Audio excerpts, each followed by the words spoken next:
There was something in the way Lillian Bassman saw women, something quieter than fashion, more tender than beauty, and far more powerful than glamour. Her photographs didn't shout. They whispered. They weren't about the dress or the pose or the perfect line of a shoe. They were about the moment in between, the turning of a head, the way fabric falls when no one is watching, the thought behind a closed eye. She wasn't like the others. She never wanted to be. Lillian was born in 1917 in Brooklyn, the daughter of Jewish intellectuals who had fled Russia. Her mother was sharp, artistic, impatient. Her father, a philosophical tailor, gave her a taste for detail and discipline. They didn't believe in coddling their daughter, but they surrounded her with books, music, conversation. From early on, Lillian knew she wasn't made for the ordinary. She studied art at the Textile High School in Manhattan, then at the WPA's art programs. It was there she first came across Alexey Brodovitch, the Russian-born art director of Harper's Bazaar. He was electric, a visionary who taught her that emotion could live in composition, that white space could speak louder than a crowded frame. He would become her mentor, and she his favorite student. By the 1940s, Bassman was working at Harper's Bazaar. Not yet as a photographer, but in the art department, overseeing layouts and retouching. She had a natural feel for negative space, elegance, and rhythm. Eventually, she was given her own experimental offshoot, Junior Bazaar, a bold, youth-focused section where she worked with a young Richard Avedon and nurtured fresh visual voices. But she longed to make images herself.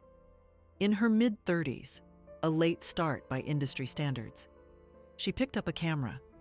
She wasn't interested in photographing fashion the way others did. She didn't care about technical precision.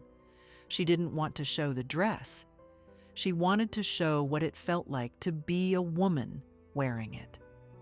Lillian shot in black and white, usually in soft, natural light. Her models were rarely looking at the camera.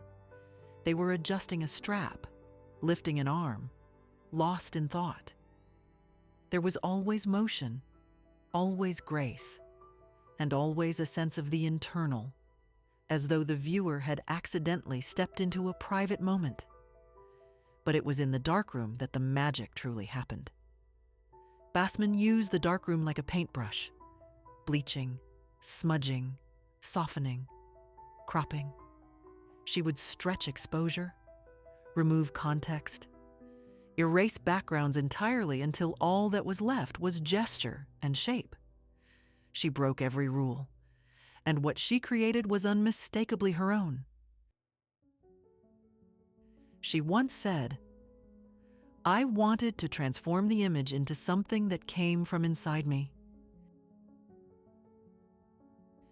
Her women were not mannequins.